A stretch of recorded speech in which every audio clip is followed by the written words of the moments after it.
Bismillahirrahmanirrahim. Assalamualaikum warahmatullahi wabarakatuh. We are Group 6 from Session 9 and the topic that we want to present is Ultra Wideband Communication System. Let's begin with the abstract and introduction. First of all, the journal that we choose is about a pulse design paradigm for Ultra Wideband Communication System.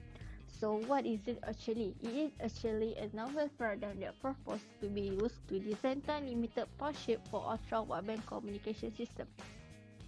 So why this paradigm? It is because this paradigm has three advantages. First, used to design pulse that conform to spectral emission cosine. Second, achieve good bit error rate performance in multiple access interference environment. And lastly, it is flexible and efficient for ultra-wideband communication application. Next, we move to the introduction. So basically, the ultra-wideband impulse radio signal spread the energy from near DC to a few gigahertz, and it also shares the same frequency spectrum with other radio applications. However, the Federal Communication Commission, also known as FCC, have made restrictions for ultra-wideband system. They restrict that they must operate with the -10 or -20 dB bandwidth of the spectrum within the specific frequency of 3.1 to 10.6 GHz. So that's all for the abstract and introduction. Now for the pulses that has even symmetry, to find that first we determine the center frequency at C, and then we find the wind function and the cosine function. The rectangular window W1 equal to 1 when x less than half, equal to half when x equal to half, and equal to 0 when x is greater than half. After that, we use transform to find the window function also, where W1 equal to R sync function. We find it using this formula, and then we find the PF function using the convolution of the frequency spectrum.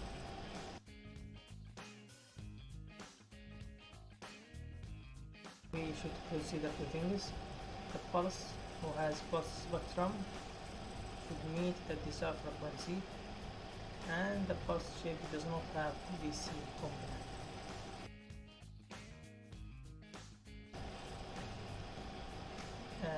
Then we find that this is the general equation for the Wn, where n is the number of rectangular window convoluted.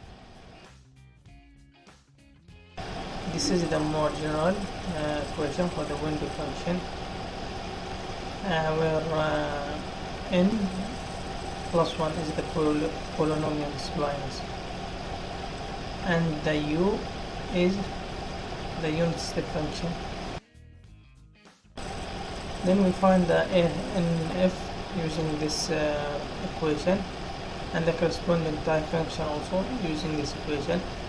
From this equation, we can note that the pulse spectrum remains centered at Fc, and as n increases, the relative amplitude also, the amplitude will decrease.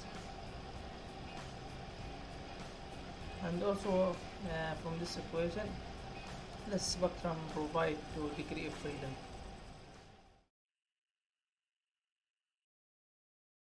I will continue with the outpass.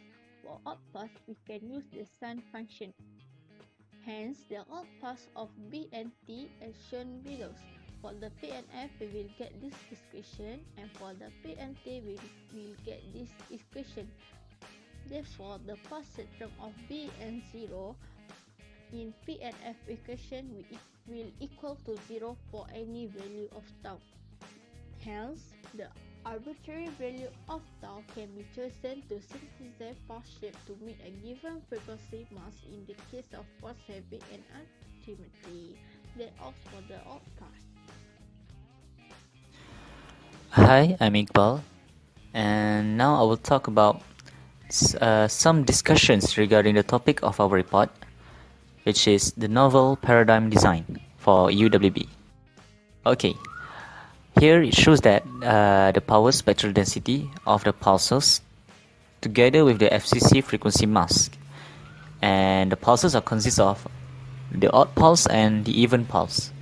Okay, they are very different, but they are almost the same when they are autocorrelated, which leads to a very similar multiple access error rate of the performance for these two pulses. Okay, let's go to the next slide. Generally, we know that the higher order Gaussian monocycles can meet the FCC frequency mask without frequency shift. It can be as good as the prolate spheroidal and outperform the modified Hermite polynomial-based pulses with the same bandwidth. Surprisingly, the shape of these Gaussian monocycles is the same as the novel pulses that we are discussing about right now. For Gaussian monocycles and modified Hermite polynomial function, both the center frequency and the bandwidth of the spectrum are determined by the scaling factor tau p.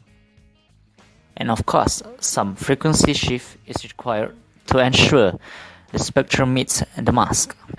And this makes them less flexible in changing data rates. And meanwhile, our novel pulses can be modified through the spectral center frequency. The novel paradigm design provides 2 degrees of freedoms, which are tau and n, for a given frequency mask, giving it more flexibility compared to the Gaussian monocycles and Hermite polynomial function. The novel pulses also can meet the EPSI UWB spectral emission constraint, which can be used for European UWB communication systems. In conclusion, the novel pulse paradigm design have similar shapes to the Gaussian monocycles, and its performance is as good as the ideal one, but it is strictly time limited. This paradigm design also provides more freedoms in adjusting to meet the FCC UWB mask, and it gives it more flexibility.